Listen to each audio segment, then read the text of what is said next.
Hello दोस्तों, आपका स्वागत है आपके अपने YouTube चैनल एग्जाम पर स्टडीज 0.00 पर। आज हम आपको इस वीडियो में BSc second year semester third thermodynamics physics के टर्म टेस्ट के मोस्ट क्वेश्चंस के बारे में बताएंगे।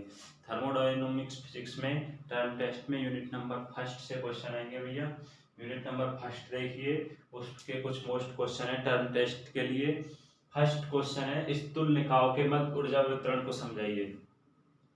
स्थूल निकाय के मध्य ऊर्जा वितरण को समझाइए। क्या पूछ रहा है आपसे?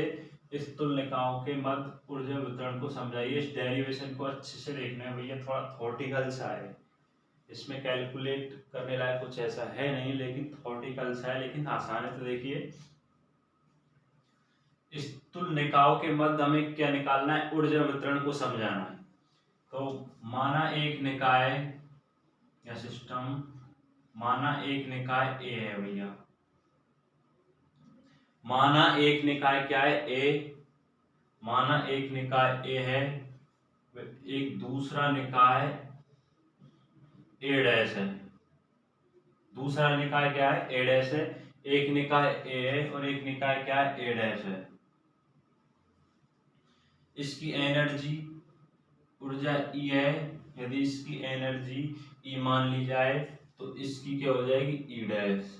माना दो निकाय, आपको थ्योरी में क्या लिखना है? माना दो निकाय ए व ए डैश हैं, जिनकी ऊर्जाएं ई व ई डैश हैं, तथा जिनकी अभिगम अवस्थाएं, माना जिनके मध्य अभिगम अवस्थाएं ओमेगा ई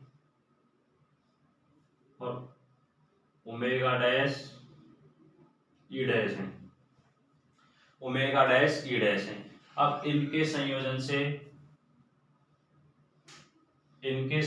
से यदि एक संयुक्त निकाय बना दिया जाए, इनके संयोजन से एक संयुक्त निकाय बना दिया जाए, उसका नाम दे दिया जाए ए स्टार। क्या नाम दे दिया जाए? ए स्टार। इसकी एनर्जी ऊर्जा हो जाएगी ई स्टार और अभिगम अवस्थाएं हो जाएंगी ओमेगा स्टार ई।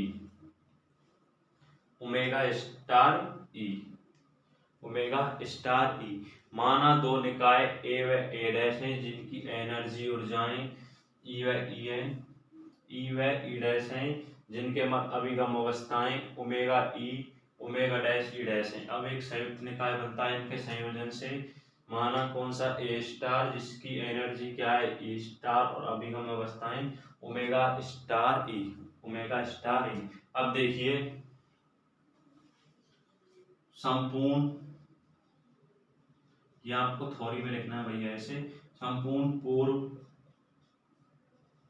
प्रायिकता नियम से, संपूर्ण पूर्व प्रायिकता नियम से,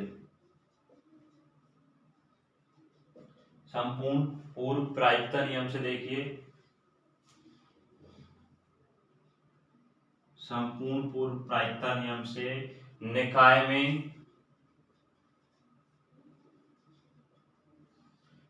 संपूर्ण प्रायिकता नियम से निकाय के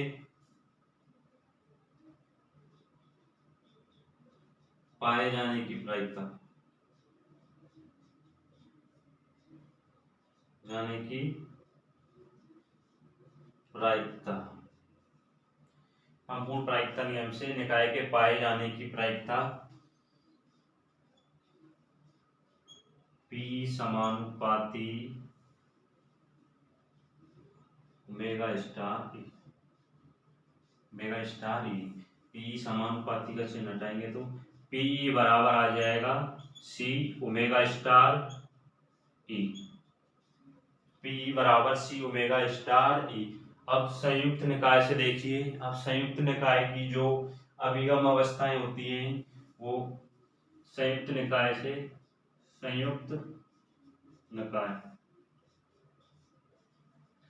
संयुक्त निकाय की जो अभिगम अवस्थाएं होती हैं भैया, वह इन दोनों निकायों के गुणनफल के बराबर, दोनों निकायों की अभिगम अवस्थाओं के गुणनफल के बराबर होती है। बराबर ओमेगा ई ओमेगा डैश ई डैश, देख तो रहा, ओमेगा डैश ई डैश। नजर आ रहा है। संयुक्त निकाय की जो अभिगम अवस्था होती है वह इन दोनों निकायों की अभिगम अवस्थाओं के गुणनफल के क्या होती है, बराबर होती है। क्या होती है, बराबर होती है।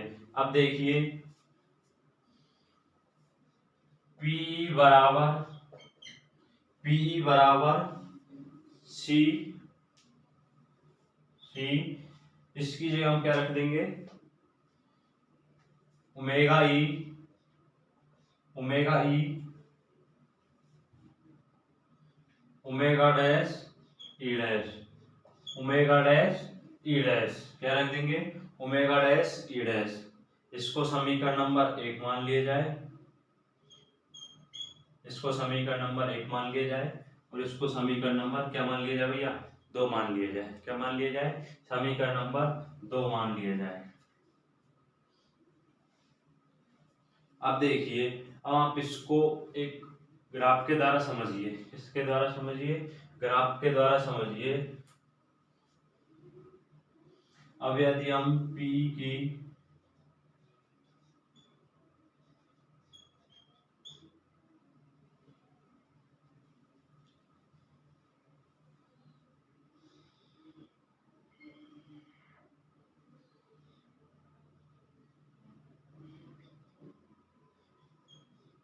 P और E के मध्य P और E के मध्य ऊर्जा और प्रायिकता के मध्य, एनर्जी और प्रायिकता के मध्य ग्राफ देखिए।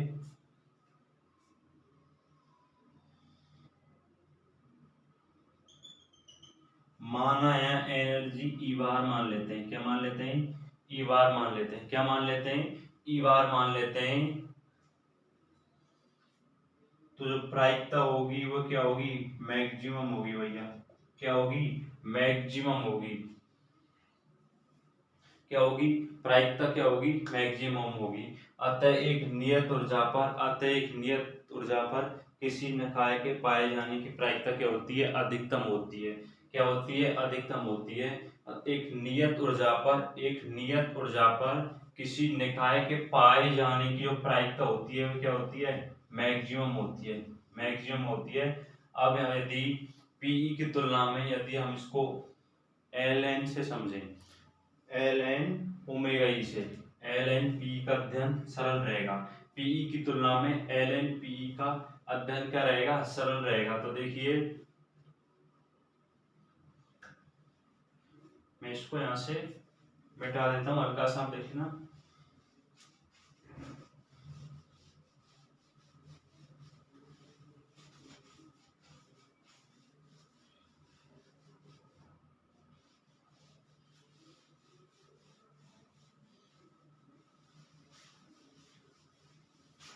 पीई की तुलना में एल एन पी का, आपको एक लाइन लिखनी है कि पीई की तुलना में एल एन पी का अध्ययन क्या रहेगा, सरल रहेगा। तो समीकरण नंबर 2 में लघु गुणक लेने पर, समीकरण 2 का लघु गुणक लेने पर, लघु गणक लेने पर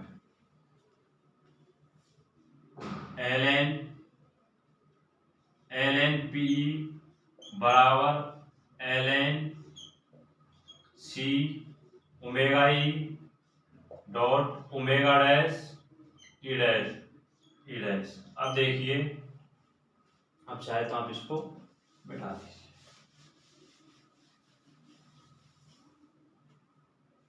एल एन पी बराबर, इसको सॉल्व कीजिए, लघु गुणक पी बराबर प्लस में लघु गुणक ओमेगा ई प्लस में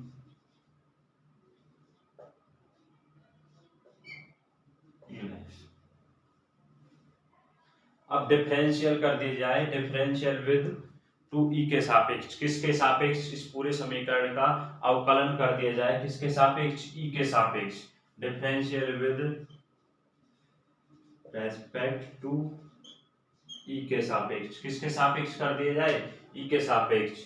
तो log x का हो जाएगा 1/x, क्या हो जाएगा 1/x, क्या हो जाएगा log x का 1/x। अब p का करिए किसके सापेक्ष, e के सापेक्ष, del P E upon del E, del E बराबर नियतांक का क्या होगा, 0 हो जाएगा, प्लस में 0 log x का क्या होता है 1 upon X, 1 upon omega E.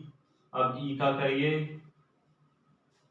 Del omega E upon में del E, del E plus में वही log x का 1 अपॉन एक्स, यानी कि 1 upon omega dash E dash, 1 upon omega dash E dash, क्या हो जाएगा 1 upon omega dash E dash.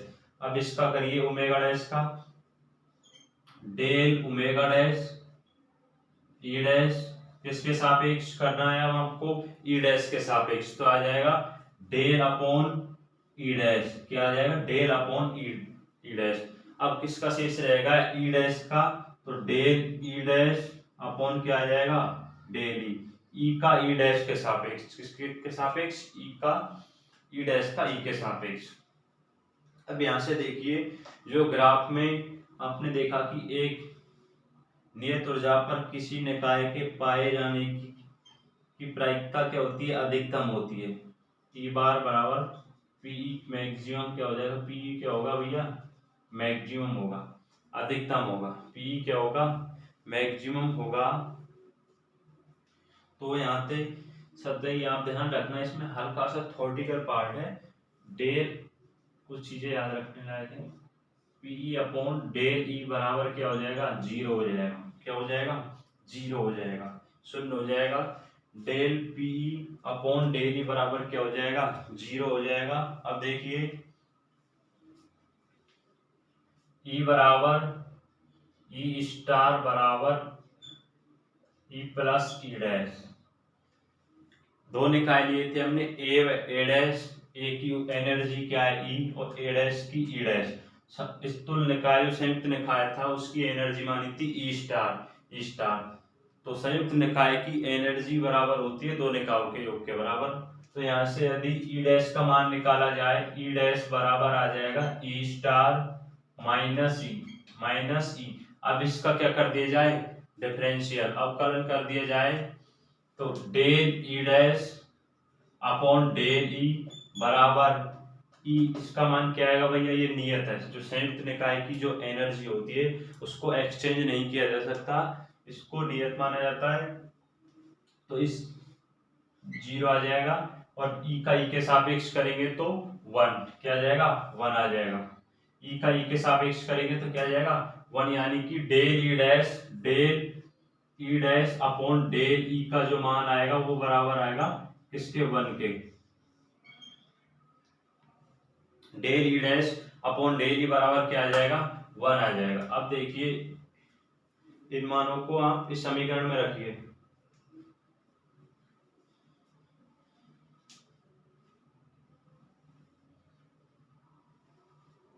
Screenshot ले लेना भैया।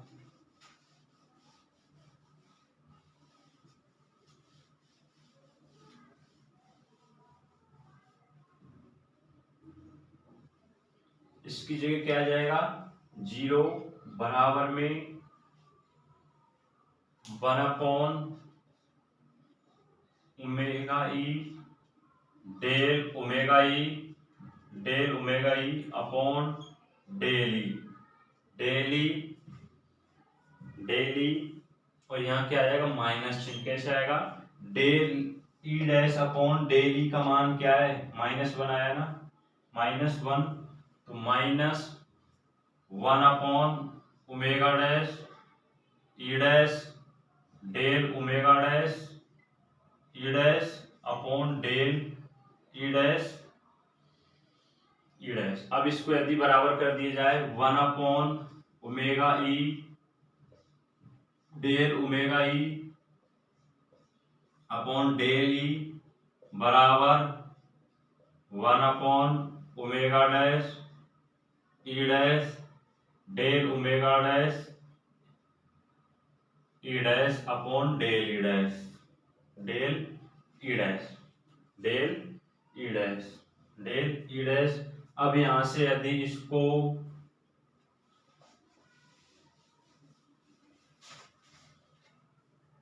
किसके इक्वल मान लिया जाए, बीई बराबर बीटा, सॉरी बीटा, बीटा ई बीटा ई डैश के इक्वल मान लिया जाए। किसके इक्वल मान लिया जाए, बीटा ई बराबर बीटा ई डैश के इक्वल मान लिया जाए, बीटा ई को बराबर बीटा ई। अब यहां से देखिए बीटा ई बराबर क्या होगा, 1/ओमेगा E del omega E upon del E, del E, del E. Beta E बराबर क्या हो जाएगा, ये आ जाएगा, और beta E dash, beta dash, beta E dash बराबर क्या आ जाएगा, 1/ओमेगा dash E dash del omega dash E dash upon del E dash, del E dash. इस प्रकार हम इसको सॉल्व करेंगे और आप यहां तक और लिख सकते हैं यदि चाहें तो इसको डेल अपॉन एल एन, यहां तक ही रहने दें। ये आपको इस प्रकार डेरिवेशन क्या हो जाएगा, सॉल्व हो जाएगा। इस प्रकार ये डेरिवेशन क्या हो जाएगा, सॉल्व हो जाएगा। स्थिर नकाव के मध्य ऊर्जा वितरण कुछ यूनिट नंबर फर्स्ट से भैया काफी मोस्ट इंपोर्टेंट क्वेश्चन है, बल्कि यूनिट नंबर फर्स्ट में यही डेरिवेशन है जो मोस्ट है, और बाकी का थ्योरेटिकल है ही। थर्मोडायनामिक्स फिजिक्स में थ्योरेटिकल सा पार्ट ज्यादा है, तो आप इस डेरिवेशन को अच्छे से देख लेना। इस तो निकाय के मध्य ऊर्जा वितरण, हमें दो निकायों की कल्पना करनी है, उनके मध्य ऊर्जा का ई माननी है, फिर अभिगम अवस्थाएं, इसी प्रकार उनसे संयोजन से एक संयुक्त निकाय बन जाता है। इस प्रकार आप इसको सॉल्व कर लेना और अच्छे से वीडियो को देखना, आपके समझ आएगा।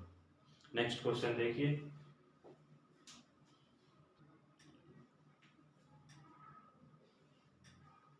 देखिए क्वेश्चन नंबर सेकंड, उष्मागति का शून्यता नियम को समझाइए। उष्मागति का जो शून्यता नियम है उसको समझाइए। तो देखिए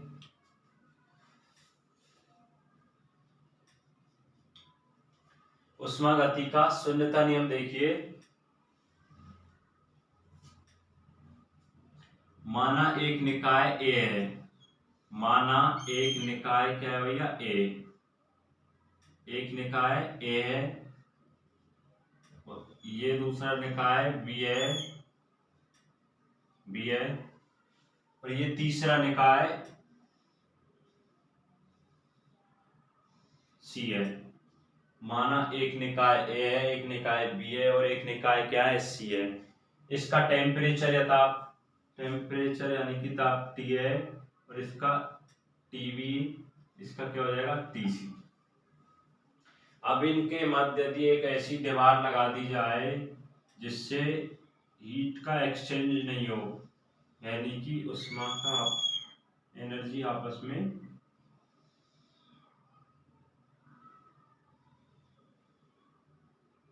एक्सचेंज नहीं हो, एक ऐसी दीवार लगा दी जाए जिससे इनके मध्य एनर्जी का आपस में एक्सचेंज, उष्मा का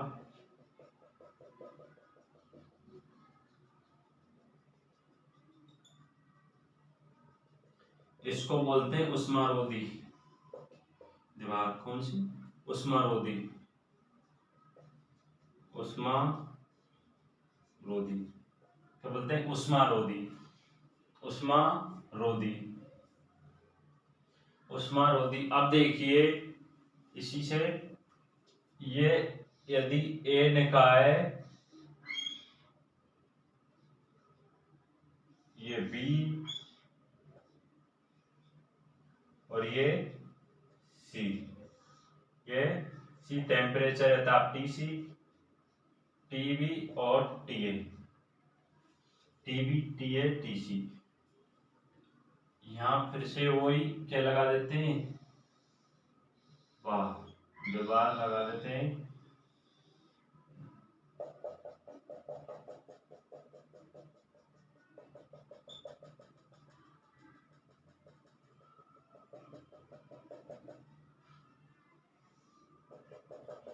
लेकिन अब यदि यहाँ एक उष्मा पर्याय दीवार लगा दी जाए जिससे हीट का एक्सचेंज हो जाए, यानी कि उष्मारोधी दीवार ना लगाकर ऊष्मा परियाय यानी कि हीट का एक्सचेंज हो, जिससे इसमें आपस में हीट का एक्सचेंज हो।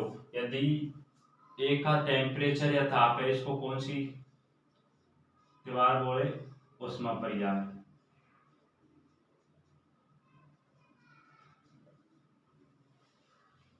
यानी कि हीट का क्या हो, यदि ए और सी के मध्य उष्मा परियाय दीवार लगा दी जाए, जिससे इसमें आपस में क्या होगा, हीट का एक्सचेंज होगा। यदि ए का टेम्परेचर या ताप ज्यादा है तो एनर्जी इसमें चली जाएगी, और यदि सी का टेम्परेचर यानी कि ताप ज्यादा है तो ए इसमें आ जाएगी, ए निकाय में। और इसमें जब तक आपस में एक्सचेंज होता रहेगा, जब तक कि दोनों का टेम्परेचर क्या ना हो जाए, इक्वल ना हो जाए, यानी कि टी ए बराबर क्या नहीं हो जाए, टी ए बराबर नहीं हो T B, sorry T A बराबर टी सी, जब तक इसमें हीट का क्या होगा, एक्सचेंज होता रहेगा। और जब टेम्परेचर ताप बराबर आ जाएगा तो आप में टी ए बराबर हो जाएगा टी सी। जब टेम्परेचर क्या हो, समान हो, तो इसमें एक्सचेंज बंद हो जाएगा, टी ए बराबर टी सी।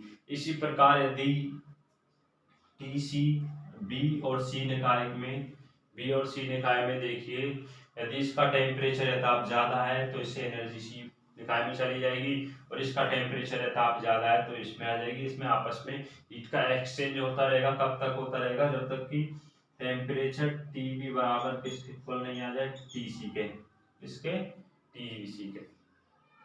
अब देखिए, यदि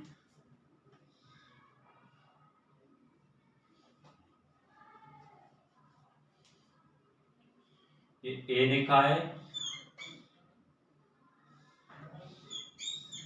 ये बी ए, और ये सी निकाय, इनके मध्य वही उष्मारोधी दीवार, कौन सी दीवार आ जाएगी भैया, उष्मारोधी।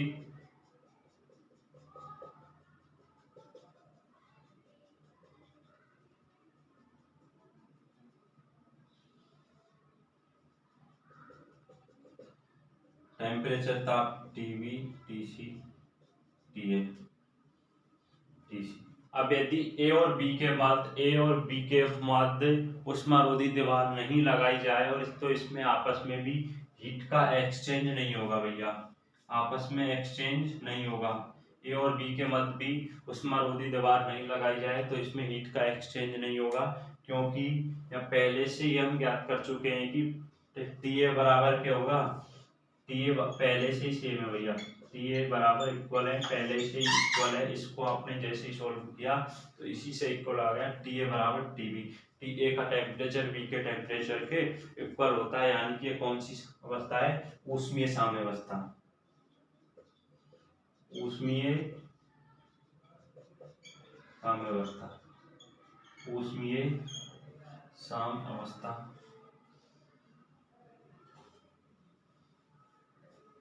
अब देखिए, आपको दो निकायों की कल्पना करनी है और इस प्रकार से इसको सॉल्व करना। आप इसका आप नियम लिख लीजिए थोड़ा थ्योरेटिकल टाइप में।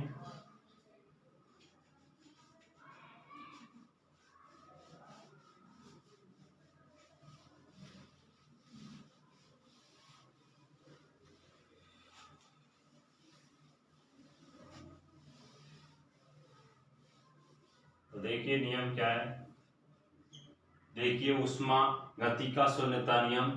यदि दो निकाय यदि दो निकाय यदि दो निकाय किसी तीसरे निकाय से यदि दो निकाय किसी तीसरे निकाय से अलग अलग यदि सुनिए नियम को, यदि दो निकाय किसी तीसरे निकाय से अलग अलग ऊष्मीय साम्यावस्था में हो तो वह आपस में भी उसी ऊष्मीय साम्यावस्था में होते हैं। इसे ऊष्मागति का शून्यता नियम कहते हैं। इसे क्या कहते हैं, ऊष्मागति का शून्यता नियम कहते हैं। यदि दो निकाय किसी तीसरे निकाय से अलग अलग ऊष्मीय साम्यावस्था में होते हैं, अलग अलग ऊष्मीय साम्यावस्था में हो तो आपस में भी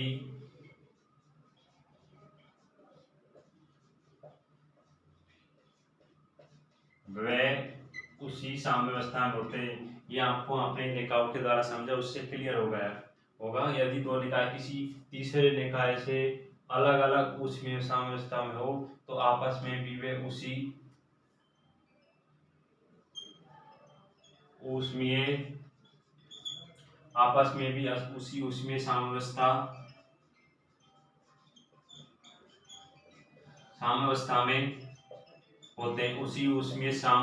में होते हैं, उसी ऊष्मीय साम्यावस्था में होते हैं। इसे ऊष्मागति का शून्यता नियम कहते हैं। इसे क्या कहते हैं? इसे ऊष्मागतिकी का शून्यता नियम कहते हैं। शून्यता नियम कहते हैं। ये क्वेश्चन नंबर 2 कंप्लीट हुआ। अगर आपसे पूछे कि ऊष्मागतिकी का शून्यता नियम को समझाइए तो आपको इस टाइप से अच्छे से ड्राइव करना है निकाय के द्वारा। ये नहीं कि आप डायरेक्ट नियम को लेकर आए कि यदि दो निकाय किसी तीसरे निकाय से अलग अलग ऊष्मीय साम्यावस्था में हो तो आपस में भी उसी साम्यावस्था में होते हैं। इसे ऊष्मागतिकी का शून्यता नियम कहते हैं। नेक्स्ट क्वेश्चन देखिए, क्वेश्चन नंबर 3 देखिए। स्थूल निकायों में अन्योन्य क्रियाओं को समझाइए। स्थूल निकायों के जो मध्य क्रियाएं होती हैं उन क्रियाओं को समझाइए। स्थूल निकायों के मध्य 3 प्रकार की क्रिया होती हैं। ऊष्मीय अन्योन्य क्रियाएं क्या होती है? ऊष्मीय अन्योन्य क्रियाएं। सेकंड रुद्रोष्म अन्योन्य क्रियाएं। थर्ड है ऊष्मारोधन या ऊष्मीय विलयन। स्थूल निकायों के मध्य कितने प्रकार की अन्योन्य क्रिया होती हैं? 3 टाइप की होती हैं। ऊष्मीय अन्योन्य क्रियाएं, रुद्रोष्म अन्योन्य क्रियाएं, ऊष्मीय विलयन या ऊष्मारोधन। ये जो क्वेश्चन नंबर 3 है ये पूरा थ्योरेटिकल है। इसमें आपको थोड़ी याद करनी है। या बुक से देख लेना और छोड़ना मत भैया। कहीं अगर मैंने इसका आंसर नहीं लिखाया है तो आप इसको छोड़ दें। ये क्वेश्चन आएगा पक्का टर्म टेस्ट। ये क्वेश्चन नंबर जो 3 है ना, इसमें से आपसे एक पूछ लेगा या कोई सी भी, तो इसको याद करना, तीनों को याद कर लेना। थ्योरेटिकल है, बुक में आपको मिल जाएगी, लेकिन इसको छोड़ना मत भैया। कहीं मैंने इसका आंसर नहीं कराया तो आप भी इसको छोड़ दें। आपको याद करना है। ये स्थूल निकायों में अन्योन्य क्रियाओं को समझाइए। समझाने लायक कुछ ऐसा है नहीं, लेकिन आपको थ्योरेटिकल पार्ट है उसको याद कर लेना। मैं यहाँ पर लिखा था तो वीडियो काफी लेंथी हो जाती है, जब भी आपको याद ही करना है। आपको बुक में मिल जाएगा। अगर जिनके पास बुक नहीं है भैया वो मुझे मैसेज कर देना, मैं उनको डाल दूँगा, वो वहाँ से याद कर लेना। अगर किसी के पास बुक है तो उनको मिल जाएंगे, अगर बुक नहीं है तो मुझे मैसेज कर देना, मैं उनको इसके नोट्स डाल दूँगा। उसमें से आप अच्छे से याद कर लेना।